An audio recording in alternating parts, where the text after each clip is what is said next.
All right, let's get into this. What up, everyone? All right, let me had this. Good morning. I'm tired. I think because it's Friday, but it is July 19th, 2024. This is the Blue Gamer Bluecast morning show. Actually, I positioned myself so I can just chill in my chair and still have the mic. I had a busy day yesterday. I had a busy day at work.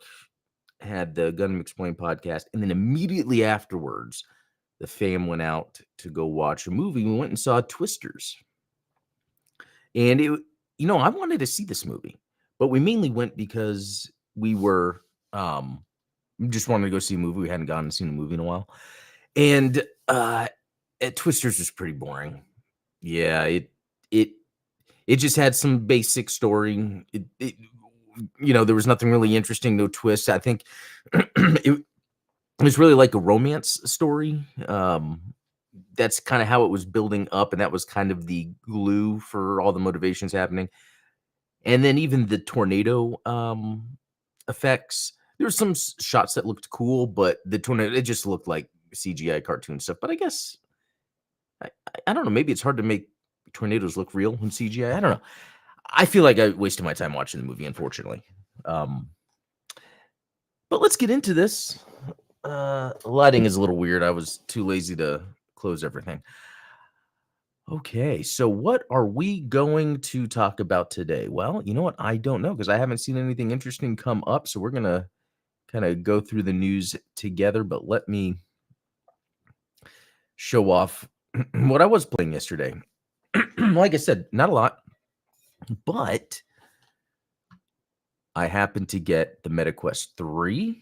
This is in preparation for the Gundam game coming out, which interestingly enough, there is a store page for it on the MetaQuest 3, and the game is $14.99. So I have a couple things. So $14.99 means it's probably not as fully featured because there are plenty of VR games that between 20 and 60.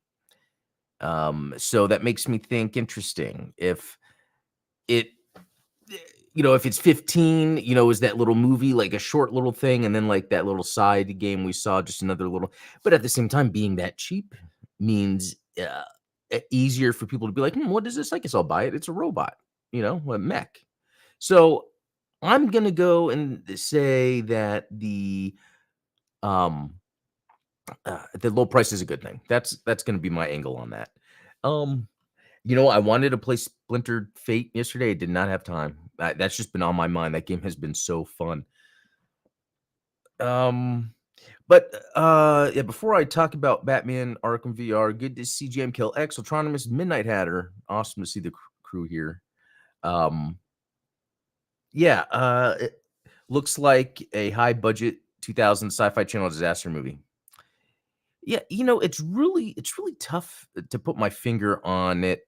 They had that Glenn Powell actor that's a big deal right now. They even had a just a side actor that didn't have many lines is David Cornsweet, who's playing Superman in the new Superman. So I think this movie was made far enough ago, I guess, where they had these actors that they didn't really know how to fully utilize. And also some of the supporting actors were actors I did not recognize at all. Um, so yeah, I don't know. I don't know. Anyway, that's for another podcast, actually, movies. But anyway, Batman Arkham VR. What do I think of this? This is like one of those things where it's not really. It's interesting and fun and gimmicky, but that's about it. I mean, to be honest, the coolest part of this was where you actually put on your bat suit. You do. And the grapnel gun, it's like on your hip on the right, and you can look down and see it and grab it and then aim where you want to shoot the grappling hook. That part's fun. Like I finished a mission and my Batwing flew over me, and so I was able to pull out my grappling gun and shoot up, and that stuff's cool.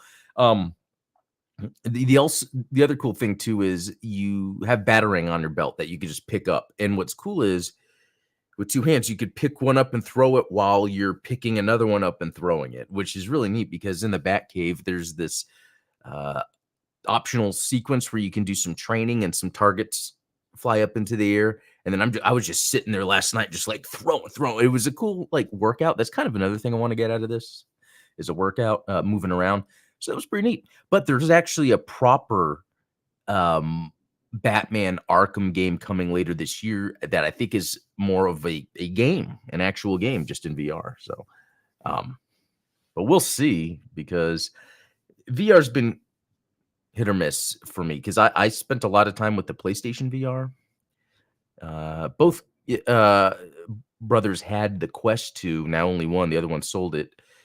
And so I've had a lot of time in the VR, and it reminds me of mobile phone gaming. It's kind of gimmicky, but there's fun things you can do. But there's always, for instance, like Resident Evil 4 and Resident Evil 7 are on the MetaQuest. There are VR games on Steam that I'd be able to do a Steam link for. So there are true games that are in a VR setting. But I will say, when it comes to that, I played Star Wars Squadrons completely in VR. And when I would be done with a session of it, I'd have trouble adjusting to my real reality. I'd get, after when I take off the headset, I'd get sometimes a little nauseous, or this feeling that was discussed in another video that's similar to when I beat a Souls game. There's this post Souls sort of, before it was described as like a PTSD, but what I think it was on David Jaffe's YouTube channel, he talked about it like this immersion. I forget how he explained it. It's almost like you've been immersed in this world. Now you're not in that world anymore. And so your mind is almost depressed. And I think that happens in games like Dark Souls, where you're so immersed in it because of the action combat, how hard it is, that when you're done, you're like, oh my God, I beat that boss. Holy moly. But that all adds up. So when you're done with your experience, whether that's Elden Ring, Dark Souls, you'll feel, and I know I always did for like a week or two, kind of like, man, there's nothing to play. Withdrawal. That's a good way to explain it. Is that withdrawal? Because it is a depression. It's interesting. Withdrawal. I never really thought about it that way. Because this might back that up. The day I beat Elden Ring back in 2022, March of 2022, that next day I went on a 2-week, was it 2-week? No, was it 7-day? Yeah, not 2 weeks. 7-day meditation retreat, which was the perfect solution for that. It's very interesting. Yeah. Let's see. What was the other thing? I think that's it about what I've been playing. The MetaQuest, it has the Steam link. That's how I was actually playing it. Anyway, really waiting for Gundam and to just have something in the house for everyone to use. Now that, like, because with the Quest 3, it's pretty amazing because it can actually see your hands, and I can actually just like type or click on things just with my hands. It's amazing. And I can see everything. It's like I can look at my whole desk setup and have another window here and still like work and then like do things. It's pretty nuts. I don't know if I would do that practically, but eventually maybe.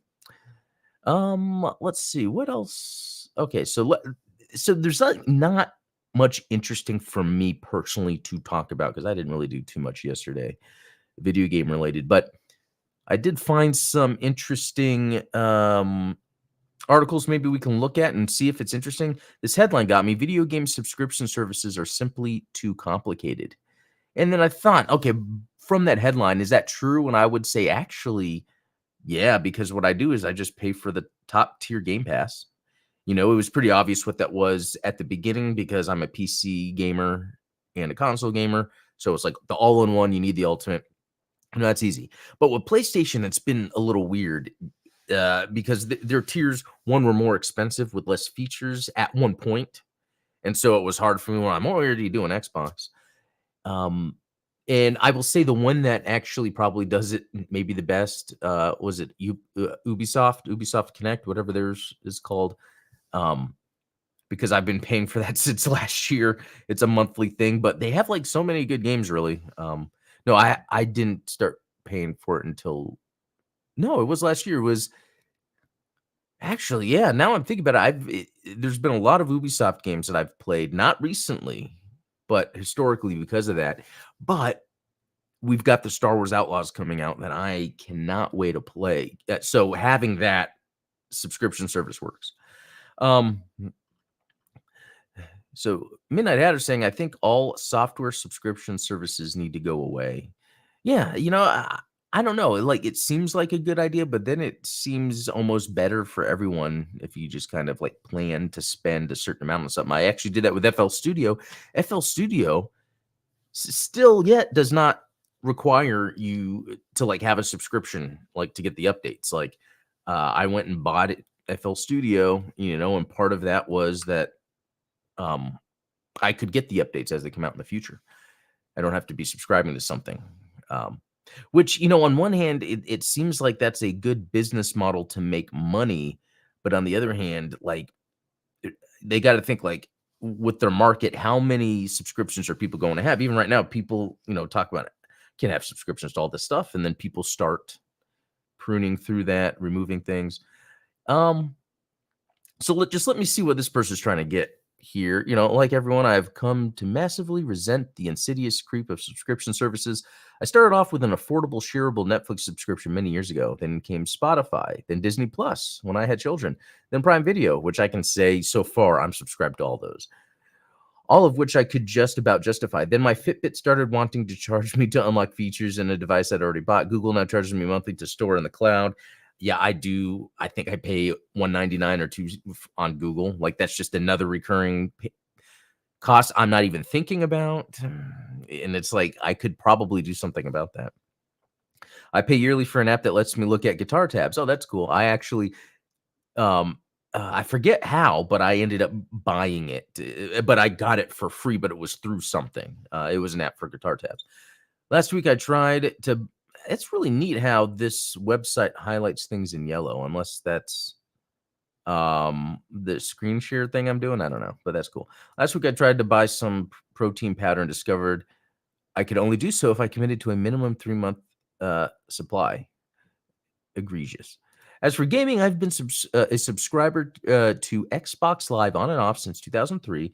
PlayStation Plus came later, and then Nintendo Online, which I have a subscription to that. But Nintendo Online, it just seems easier. Like the year of Nintendo Online doesn't seem that much, and so I just buy it. And then, like, I think mine updated in April, and I saw the notification that your Nintendo Online is going to resubscribe. And I was like, all right.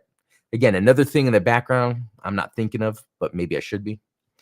Very belatedly with the arrival of the Switch, I don't play live service games often, or I'd probably also be handing over the odd $8.99, and that's the backwards country money for battle passes. Into this already fraught situation comes Microsoft last week with an update to its video game subscription offer that requires a spreadsheet to understand.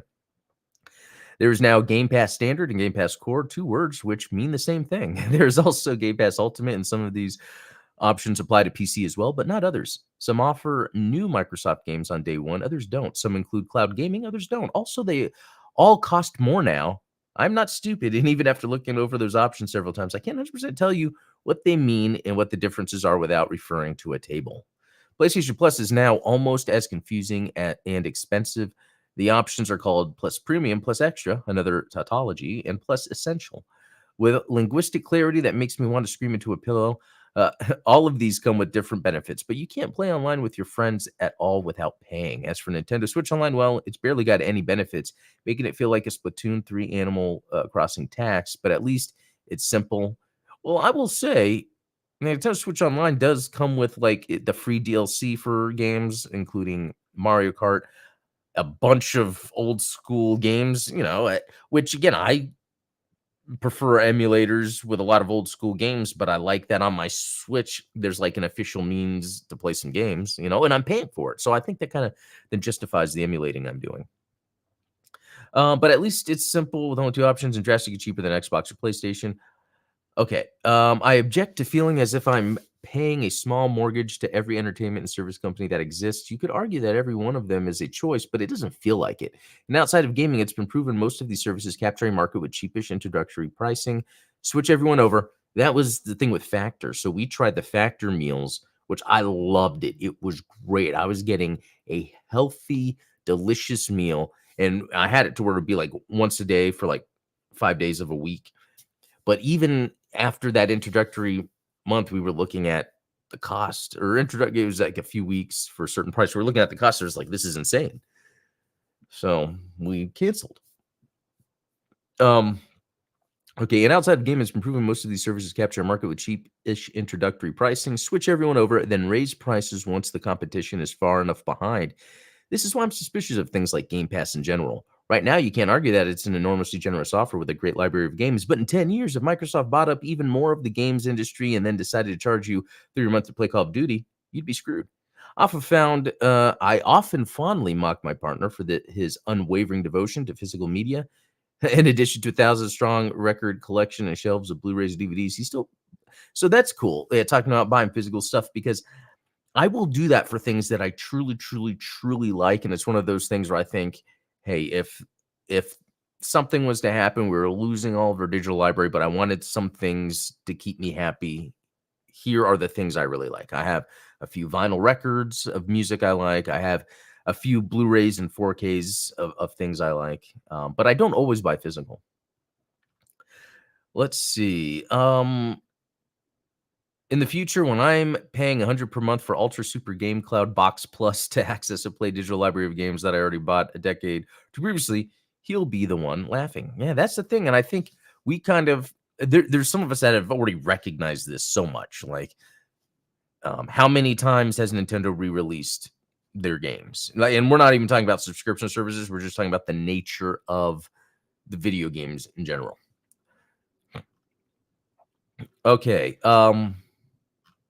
So that's pretty much it with the article. I think it's really just them kind of venting kind of the same. This is a Keza McDonald, kind of the same feelings that I have too, where sometimes I'm looking at my subscription services. I'm like, do I need to be doing this? And then the next moment is, well, yes, because I need this. But then I have to look deeper and think about the things that I get out of all of it. And do I really need it? Is there maybe other things I can do to satisfy that so that I'm not paying these services? Yeah, I think I even got an email about Peacock increasing in price. So we have that for Columbo, but we're probably gonna have to. And that's the thing. I think at Walmart the other day we saw like the Columbo complete series. So it'd be so much easier to cancel Peacock, have the Columbo complete series, rip it to the cloud, have it in MB to watch it anywhere. So yeah, it's all interesting stuff. So let's see what chat is saying about this. A lot of good stuff here. I had Adobe is killing me with their price hikes, but no service improvement. Yeah, I will say I feel like there's some service improvements. Maybe it's how I use it. Maybe because I am like probably less skilled in general. So for someone like me, like I love how Adobe added in in Photoshop, the contextual sort of bar. That's something I always thought of, like how everything needs to be contextual. And then they added that bar and I can quickly do some things. But to be honest, I'm using it for very basic functions. And I'm not someone that my profession is actually graphic design. So I can see that. Although I use Premiere a lot. And Premiere is pretty awesome, but I don't use it like a professional. I do very basic stuff. So that's a good point. There's different levels of people that would be using an Adobe product. JamKillX, exactly. Adobe subscription is actually disruptive and harmful with how dependent it makes people on their server. Their services operating proper. Oh, their servers operating properly and prevent you from using previous. Luckily, I've never had an issue using the Adobe products, but there is something to be said about what if I could just one time buy a video editor, and photo thing. There is this convenience fee that I am paying for that might not be the most intelligent move. Jim Kellogg, this is why I'm looking for alternatives, but if freeware or actually ownable software. Yeah, like there's stuff like DaVinci. I think people discuss a lot as a good one. I had some stuff makes sense, data storage servers, but if I buy software or a game, I better get all the features of said game software. Yeah, and not them adding features later that then you require to pay more or be on the subscription plan.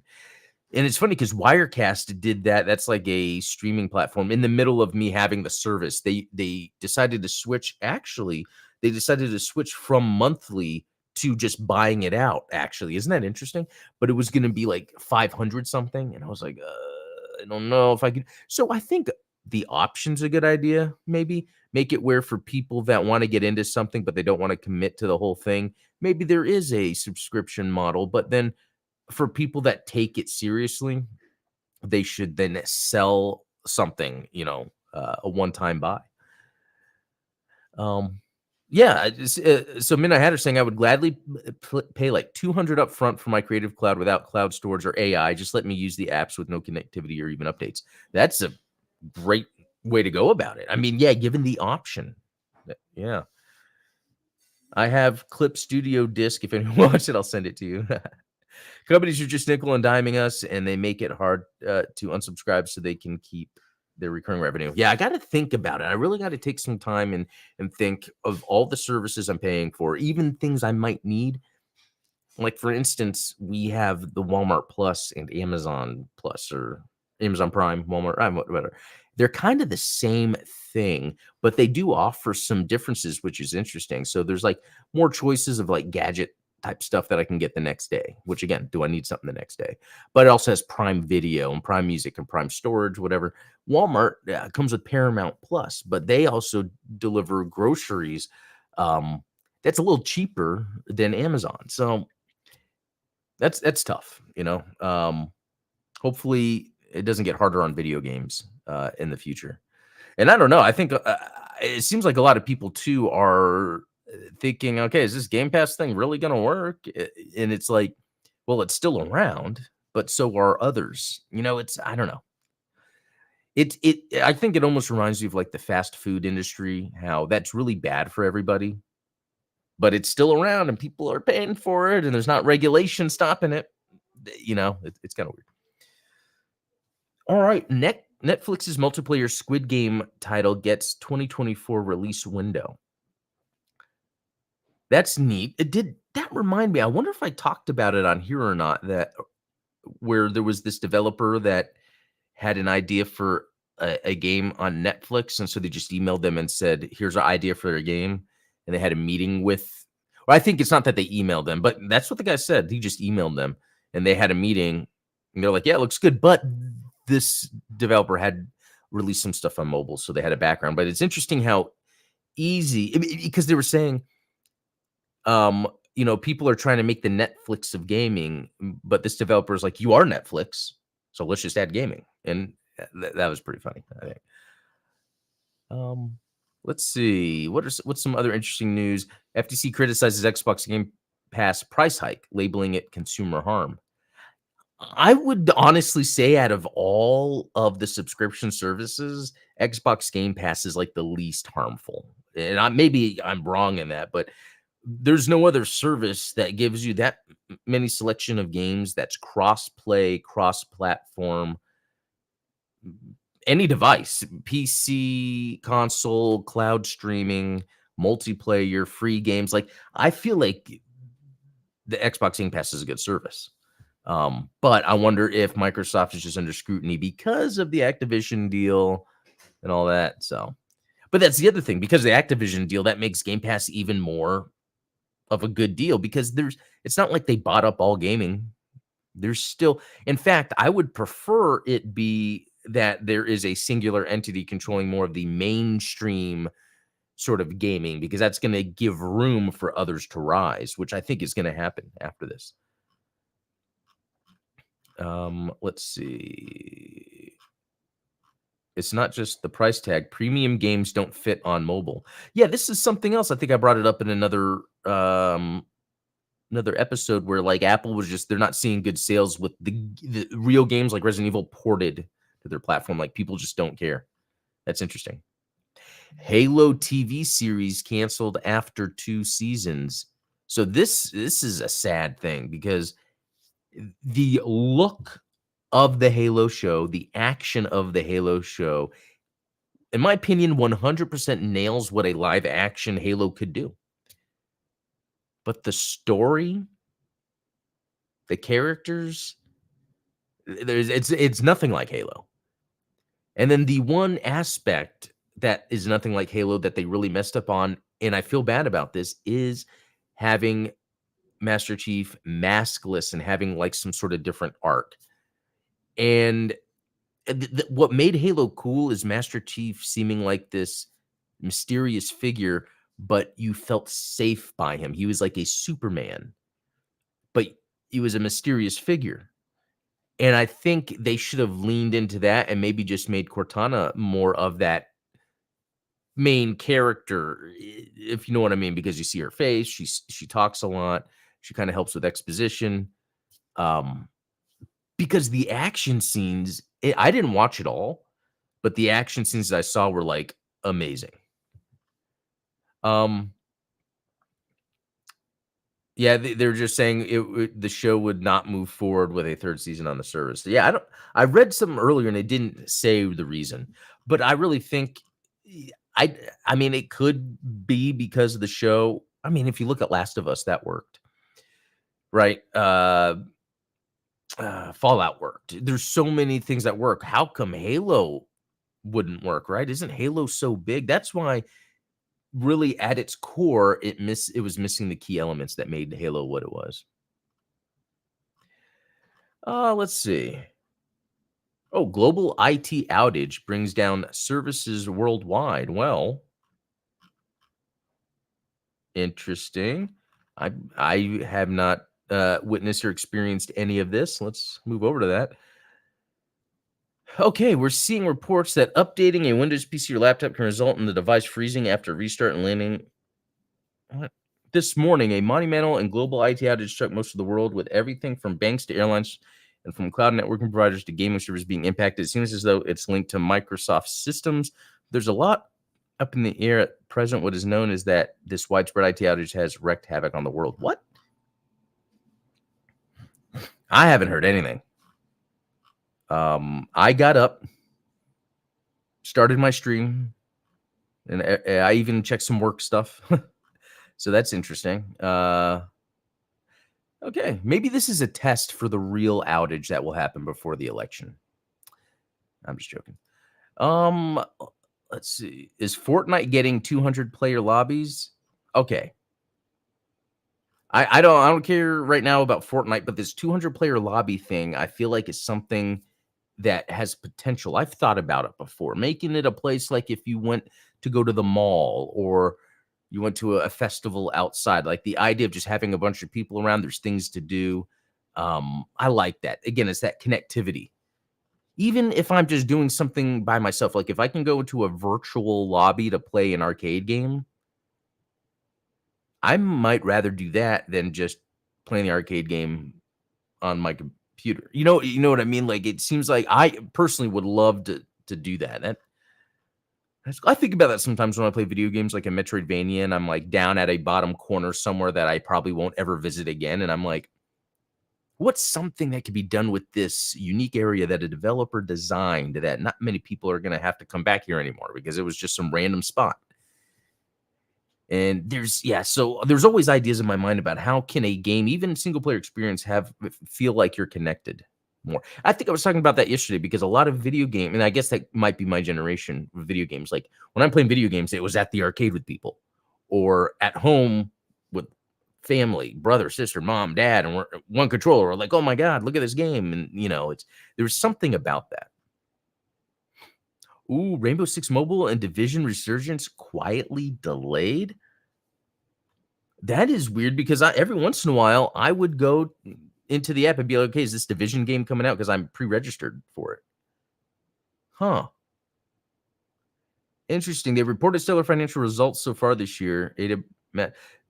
I wonder if one of those delays is like, look, we're about to have Star Wars come out. Maybe we can, move around when certain things. And then XDefiant exceeded expectations. That could be part of it too. So XDefiant's exceeding expectations. Star Wars Outlaws is about to come out. So maybe they want to kind of push. Oh, yeah.